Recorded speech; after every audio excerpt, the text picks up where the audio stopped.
신율의 뉴스 정면 승부 4부 시작합니다. 제가 항상 드리는 말씀이지만 1980년대를 연상하게 하는 이 풍문으로 들었소. 이 풍문이 사실 여부인지를 저희가 정확하게 가려드리는 시간입니다. 바로 정면 맞수다인데요.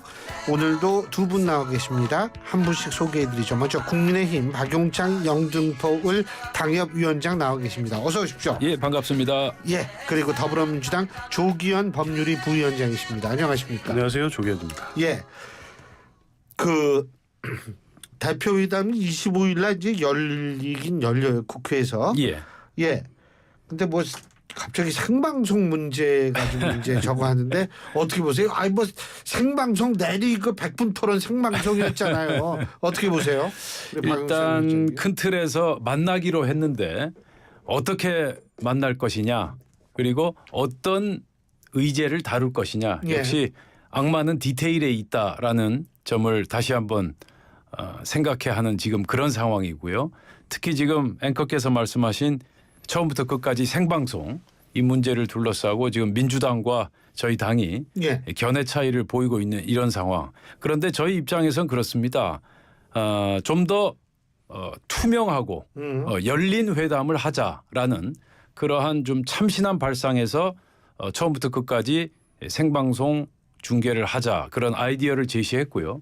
이 아이디어에 대해서 민주당 쪽에서 특히 이재명 대표의 반응이 무척 궁금합니다. 궁금하다는데 우리 조기현 법률위 부위원장님이시니까.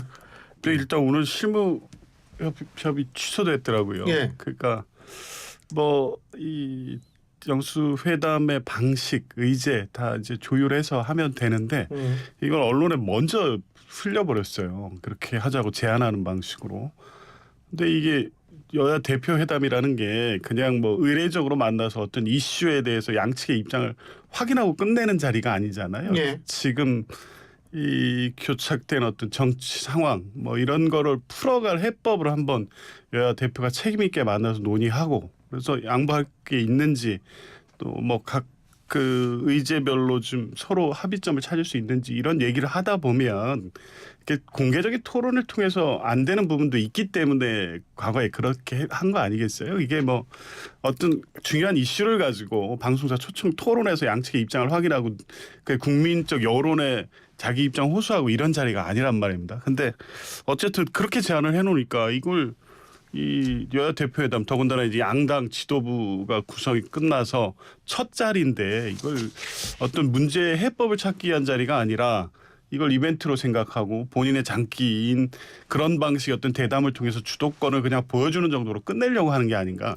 일단 그래서 민주당의 첫 반응이나 지금 그 입장은 약간 좀 불쾌하게 느끼는 것 같아요. 근데 어찌됐든 그 방식이 나쁘다 좋다의 문제가 아니라 왜 이런 방식으로 흘렸냐 이거죠. 간단히 그 얘기한다. 부분은 약간 오해가 좀 있는 것 같습니다. 예. 이걸 언론에 흘렸다라고 말하기에는 당시 상황을 다시 한번 되짚어 볼 필요가 있는데요. 그 박정화 비서실장이 실무 협상을 하기 위해서 여의도 당사에서 나오는데 당연히 이제 기자들이 따라 붙지 않습니까? 그리고 질문을 하고, 그래서 언론사 기자들이 질문에 또 대답하지 않을 수 없는 상황, 그런 상황에서 나온 발언이고, 그래서 이 같은 상황을 언론에 흘렸다 내지는 언론 플레이를 했다 이렇게 보기에는 좀 사실과 다르다, 그런 말씀을 드리고요. 저는 이번 그 열린 회담에 관해서 좀 우리가 발상의 전환을 좀 할 필요가 있다. 지금까지는 우리가 밀실이나 비공개 공간에서 어떤 협상을 하는 그런 관행에 익숙해져 있지만 이제 좀 새로운 정치를 좀 할 필요가 있지 않는가. 투명하게 완전히 공개된 상태에서 국민들이 지켜보는 가운데에서 양당 대표가 서로 의견을 개진하고 디베이트를 하고 절충점을 찾아가는 과정, 그런 과정도 새로운 형태의 정치가 아니겠는가, 그렇게 생각할 수가 있겠습니다. 근데 어떻게 결론이 아니라 성과가 좀 있을 것 같으세요? 회담 자체에서요. 일단은 지금 이제 생중계 제안부터 해서 접근하는 입장을 보면 한동훈 대표가 진짜 성과를 내기 위한 회담으로 생각하고 있나, 이건 약간 의심은 돼요. 근데 어차피 첫 만남이어서 지금 쭉 의제로 올라오는 것들에 대한 결론을 바로 찾는다 이렇게 기대하기는 어렵고 다만 이제 접점을 찾을 수 있을까? 특검법, 뭐 금투세, 종부세, 또 민생 현안, 뭐 25만 원 지원법과 관련해서 양당의 입장차가 있다는 건 뭐 누구나 다 아는 사실 아니겠어요? 근데 접점에 어느 정도 접근시킬 수 있는 또 여지가 있다는 부분도 분명히 있습니다. 예를 들면 뭐 특검법에 대해서 한동훈 대표는 특검을 한다는 기본 원칙을 갖고 있는 분 아닙니까? 그러면 대화할 수 있는 여지가 있죠. 물론 정말 하겠다는 의지가 있느냐에 대해서 요즘에 회의론이 많이 있긴 한데 어쨌든 하겠다고 하셨으니까 대화를 해볼 수 있죠. 금투세 문제에 관련해서도 이재명 대표 뭐 전당대회 과정 그 이전부터 일종의 좀 완화된 입장을 갖고 계시기 때문에 뭐 폐지를 주장하는 것과는 차이는 분명히 있지만 대화의 여지가 있죠. 근데 이제 그런 거에서 딱 이번 회담 자리에서 그 결론을 딱 낼 수 있는 성과 여기까지 한 번에 이르기는 쉽지는 않을 것 같습니다. 그래서 저희 같은 경우는 저는 이렇게 생각합니다. 어려운 일부터 할 게 아니라 쉬운 일부터 한번 해보자. 서로 합의할 수 있는 일. 그래서 민주당과 저희 국민의힘이 국회 정상화를 위해서 양당 대표가 합의를 했다라는 점을 좀 부각시킬 필요가 있다. 따라서 지금 현재 그 반도체 특별법이죠. K칩스법 또 그 고준위 방사성 폐기물 특별법 또 육아휴직 확대법 이건 여야 간의 이견이 거의 없거든요. 이러한 비논쟁 법안에 대해서 합의를 하자. 그리고 이제 어려운 사안 예를 들어서 저희 당 같은 경우는 지금 탄핵과 청문회 등 정쟁 정치를 중단하자. 그리고 금융투자소득세 폐지하자. 세 번째 정치개혁 협의체를 상설화하자. 이 세 가지를 지금 굉장히 중점 사안으로 두고 있거든요. 반면 지금 민주당은 최상병 특검법 하겠다. 전국민 25만 원 민생회복지원금 시행하자. 또 지구당 부활에 관한 협상도 같이 해보자. 이런 입장인데 우리 쪽은 금융투자소득세 그리고 민주당은 최상병 특검법과 25만 원 민생회복 지원금 쪽에 무게를 두고 있지 않습니까? 이건 좀 시간이 필요하다. 한 번에 만나서 이 어려운 사안을 접점을 찾을 수 있을까요? 그래서 쉬운 일부터 해서 양당 대표가 이런 법안에 합의를 했다라는 그런 모습을 보여준 것만으로도 상당히 의미가 있다. 그래서 너무 어깨에 힘을 주지 말고 어깨에 힘을 빼고 쉬운 일부터 해결해 가자라는 게 제 생각입니다. 쉬운 일 뭐 그건 뭐 접근하는 방식으로는 맞는 얘기 아닌가요? 예, 저도 뭐 위원장님 말씀대로 이견이 없는 법안에 대해선 당장 뭐 8월 국회 처리에 대한 합의, 원래 뭐 이견 없는 법안에 신속한 처리 이런 정도 합의할 수 있죠. 근데 이제 보면 이거는 사실 원내대표 회담과 협의를 통해서 당장이라도 그냥 합의가 되는 문제예요. 근데 양 대표 간 회담의 의미는 좀 다른 측면이 분명히 있죠. 지금 이 꼬인 문제의 핵심에 있는 문제들을 대표가 권한을 갖고 풀어갈 수 있는 그 회담이 돼야 된다는 측면이 있어요. 그래서 가장 지금 교착 국면의 제 핵심이 특검이라든가 이런 문제에 대한 해법을 찾는 게 더 우선이라고 보고요. 지금 말씀하신 쟁점 없는 법안의 처리는 뭐 당연히 그렇게 하자는 뭐 합의를 하고 원내대표 간 협의를 통해서 일정만 잡으면 됩니다. 그건 이미 뭐 그 이견은 전혀 없으니까요. 근데 어찌됐든 지금 문제가 되고 있는 법에 대해서 특검법이라든가 특히 최혜병 특검법 이런 문제 하나라도 좀 풀어야 이게 여야 관계가 한 발이라도 나갈 수 있는 상황이잖아요. 이런 문제에 대한 해법을 찾는 게 좀 필요하다고 보여집니다. 지금 최혜병 특검 말씀하셨는데 예. 그 국민의힘 쪽에서 이제 한동훈 대표가 그 얘기 제보자 의혹 문제도 포함시키자 지금 그렇게 얘기를 했는데 예. 민주당은 받을 것 같기는 왜냐하면 받겠다는 분들이 많으니까. 받겠다고 정성호 오늘 입장을 의원도 밝혔습니다. 어떻게 보세요? 그러면은 좀 어떻게 절충점 찾을 수 있을까요? 이 문제가 굉장히 복잡한데요. 지금 현재 저희 당 내에서는 우선 최상병 특검법 그 자체에 대한 지금 반발이나 거부 반응이 상당히 많습니다. 그러니까 지금 최상병 특검법의 주된 명분이 수사 외압 이 부분을 규명하자는 거 아니겠습니까? 그런데 당시 박정훈 대령의 조사 행위는 수사로 볼 수 없다. 수사 단계는 아니었다라는 건 그건 팩트고요.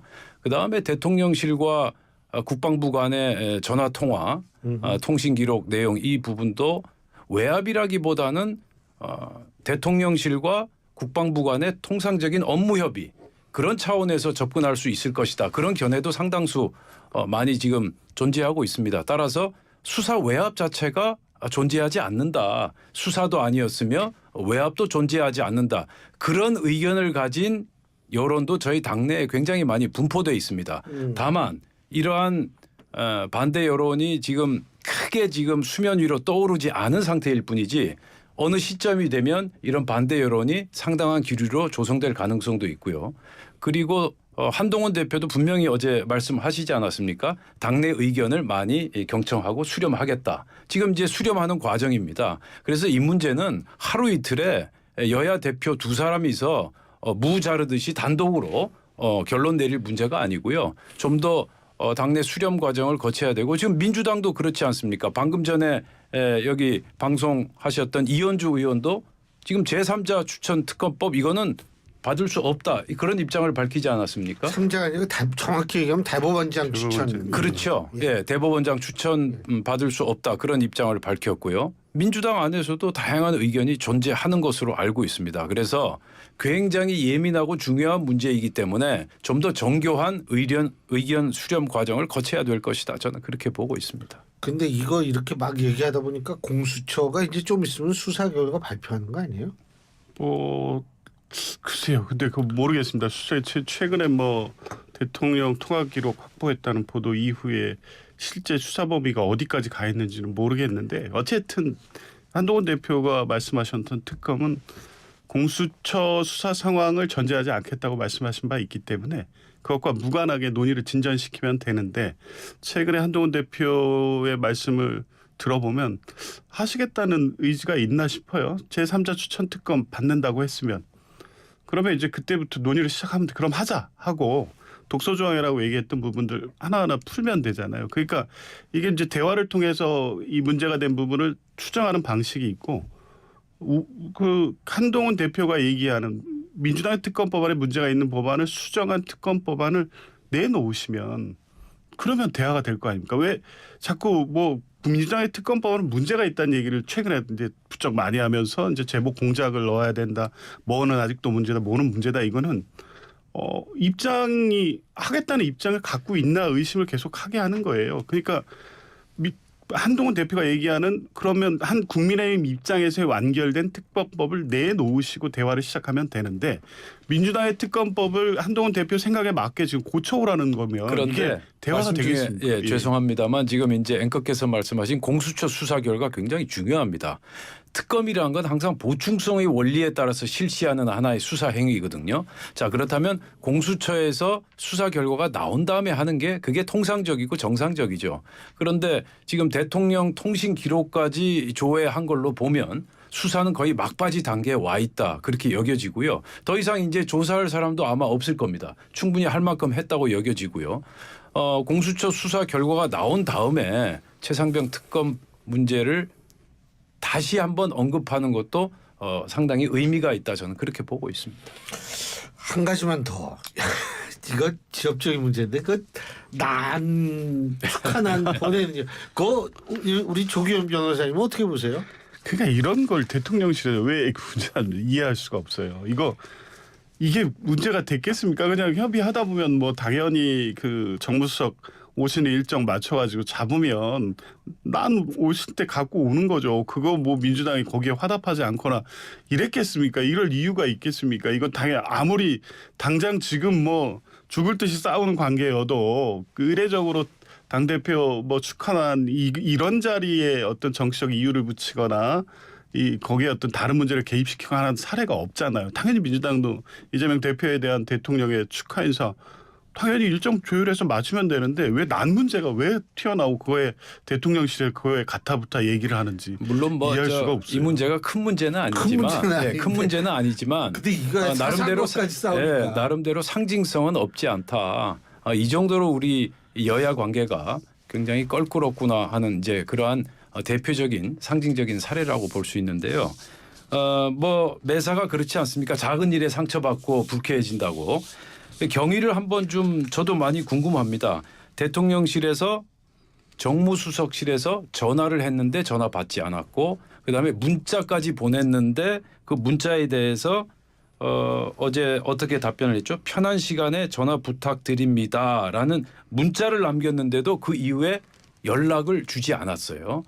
이해식 민주당 비서실장께서 연락을 주지 대표 않으셨어요. 비서실장이죠. 예. 청와대 대통령실 정무수석실에서 그것도